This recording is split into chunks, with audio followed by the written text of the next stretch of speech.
ചില യാത്രകൾ ആരംഭിക്കുന്നത് അവിചാരിതമായാണ്. നമ്മൾ ഒട്ടും വിചാരിക്കാതെ ഒരു ഫോൺ വിളിയിലോ ഒരു മെസ്സേജിലോ ആയിരിക്കാം ഓരോ യാത്രയുടെയും തുടക്കം. ഈ യാത്രയും അതുപോലെ ഒരു അവിചാരിതമായ ഫോൺ കോളിൽ നിന്ന് തുടങ്ങിയതാണ്.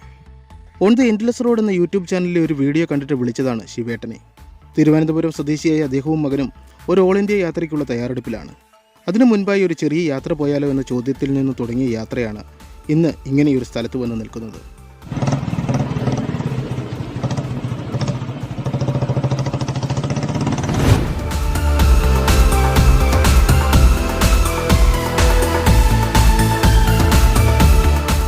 അതിരാവിലെ പത്തനംതിട്ടയിൽ നിന്ന് തുടങ്ങിയ യാത്ര നെയ്യാറ്റിൻകരയിൽ ശിവേട്ടൻ്റെ വീട്ടിലാണ് അവസാനിച്ചത്.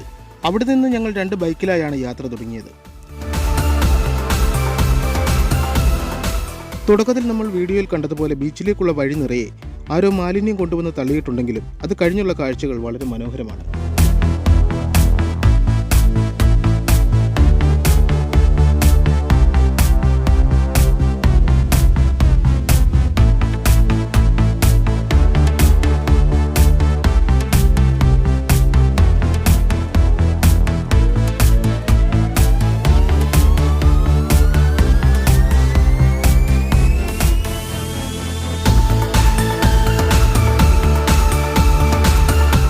അധികം ആരും എത്തിയിട്ടില്ലാത്ത അല്ലെങ്കിൽ ആരുടെയും ശ്രദ്ധയിൽപ്പെടാതെ കിടക്കുന്ന ഒരു സ്ഥലമാണ് പാറയ്ക്കൽ ബീച്ച് എന്നറിയപ്പെടുന്ന ഈ പ്രദേശം. മിനി മുട്ടം ബീച്ച് എന്നും ഈ തീരം അറിയപ്പെടുന്നു.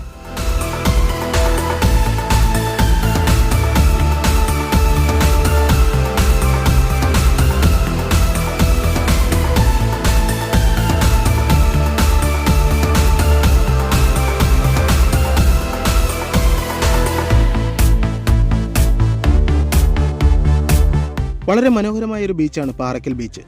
തീരത്തോട് ചേർന്നുള്ള തെങ്ങിൻതോപ്പുകളും പാറക്കൂട്ടങ്ങൾക്കിടയിൽ തലയുയർത്തി നിൽക്കുന്ന പനമരങ്ങളും അതോടൊപ്പമുള്ള പുൽമേടുകളിൽ ഇടയ്ക്കിടെ കാണുന്ന പാറക്കൂട്ടങ്ങളും ബീച്ചിന്റെ ഭംഗി മറ്റൊരു തലത്തിലെത്തിക്കുന്നു.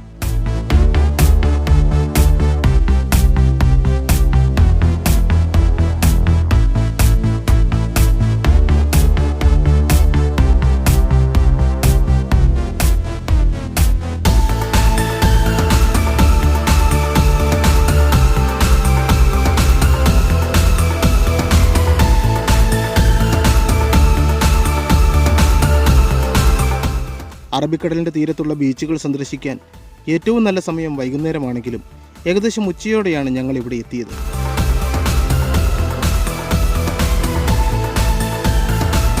തിരുവനന്തപുരത്തു നിന്നും കന്യാകുമാരിയിലേക്കുള്ള യാത്ര പൂവാർ വഴിയാണെങ്കിൽ പഴയ ഉച്ചക്കട നിന്നും വലത്തേക്ക് തിരിഞ്ഞ് കൊല്ലങ്കോട് പുതുക്കട വഴിയുള്ള ബീച്ച് റോഡിൽ 28 കിലോമീറ്റർ സഞ്ചരിച്ചാൽ പാറയ്ക്കൽ ബീച്ചിൽ എത്തിച്ചേരാം.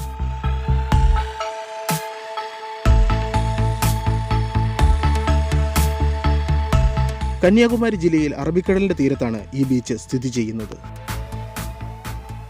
പേര് പോലെ തന്നെ നിരവധി പാറക്കെട്ടുകൾ നിറഞ്ഞ ബീച്ചാണിത്. അതുകൊണ്ട് തന്നെ അപകട സാധ്യതയും ഇവിടെ കൂടുതലാണ്.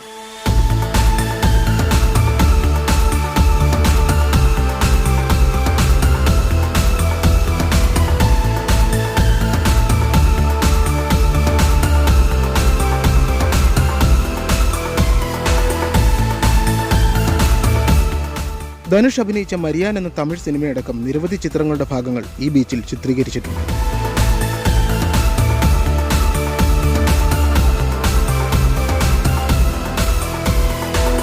ഒരുപക്ഷെ ഞാൻ പോയിട്ടുള്ളതിൽ ഏറ്റവും മനോഹരവും വൃത്തിയുള്ളതുമായ ഒരു ബീച്ചായിട്ടാണ് ഈ സ്ഥലം എനിക്ക് തോന്നിയത്.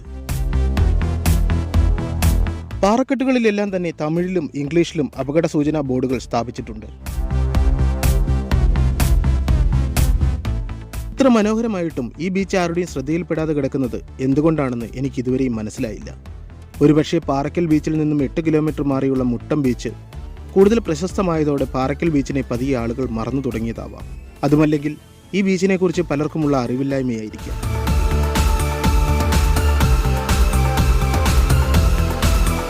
സഞ്ചാരികളുടെ ശ്രദ്ധയിൽപ്പെടാതെ കിടക്കുന്ന ബീച്ചാണെങ്കിലും ഇവിടെ എത്തുന്നവരാരും തന്നെ നിരാശരായി മടങ്ങുകയില്ല എന്നുറപ്പാണ്. അത്രയ്ക്ക് മനോഹരമാണ് ഈ ബീച്ചും അതിൻ്റെ പരിസരവും. വളരെ മനോഹരമാണെങ്കിലും നിരവധി അപകടങ്ങൾ നടന്നിട്ടുള്ള സ്ഥലം കൂടിയാണ് പാറയ്ക്കൽ ബീച്ച്. കടലിലേക്ക് ഇറങ്ങി നിൽക്കുന്ന പാറക്കെട്ടുകൾക്ക് മുകളിൽ കയറി ഫോട്ടോ എടുക്കാൻ ശ്രമിക്കുന്നതും പാറക്കെട്ടുകൾ നിറഞ്ഞ പ്രദേശത്ത് കുളിക്കാൻ ഇറങ്ങുന്നതും കൂടുതൽ അപകടങ്ങൾ ക്ഷണിച്ചു വരുത്തും. മത്സ്യത്തൊഴിലാളികളോ പരിചയസമ്പന്നരായ സമീപവാസികളോ ലൈഫ് ഗാർഡുകളോ ഒന്നും അടുത്തില്ലാത്തതിനാൽ എന്തെങ്കിലും അപകടം സംഭവിച്ചാൽ രക്ഷപ്പെടാനുള്ള സാധ്യത വളരെ കുറവാണ്. ആദ്യമായിട്ടാണ് ഞാൻ ഇങ്ങനെ ഒരു ബീച്ചിനെക്കുറിച്ച് കേൾക്കുന്നത്. അതുകൊണ്ട് തന്നെ ബീച്ചിനെക്കുറിച്ചുള്ള കൂടുതൽ വിവരങ്ങൾക്കായി ഗൂഗിളിനെ ആശ്രയിച്ചെങ്കിലും നിരാശയായിരുന്നു ഫലം. ഉച്ച സമയത്ത് വന്നിട്ടും ഈ ബീച്ച് ഇത്ര മനോഹരമായി തോന്നുന്നുവെങ്കിൽ വൈകുന്നേരങ്ങളിൽ ഈ ബീച്ചിന്റെ ഭംഗി എത്രത്തോളമാണെന്ന് ഊഹിക്കാവുന്നതേയുള്ളൂ.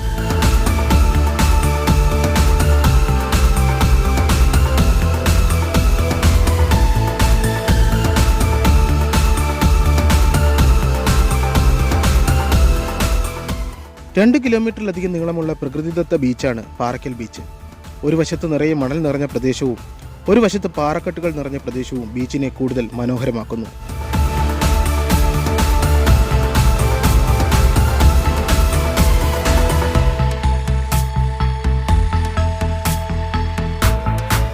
നാഗർകോവിലിൽ നിന്നും 28 കിലോമീറ്ററും കുളച്ചലിൽ നിന്ന് 5 കിലോമീറ്ററുമാണ് ഇവിടേക്കുള്ള ദൂരം.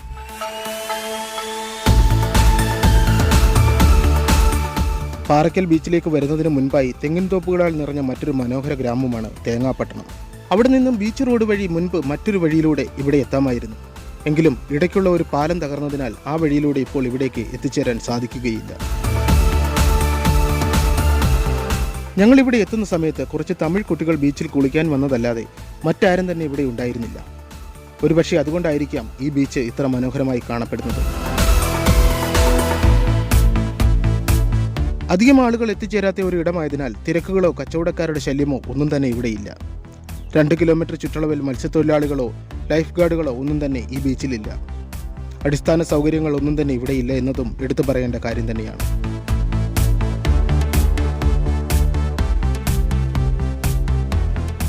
വെളിച്ചത്തിനുള്ള സംവിധാനങ്ങൾ ഒന്നും തന്നെ ഇല്ലാത്തതിനാൽ ഇരുട്ട് വീഴും മുൻപ് ഇവിടെ നിന്ന് മടങ്ങുന്നതാണ് ഉചിതം.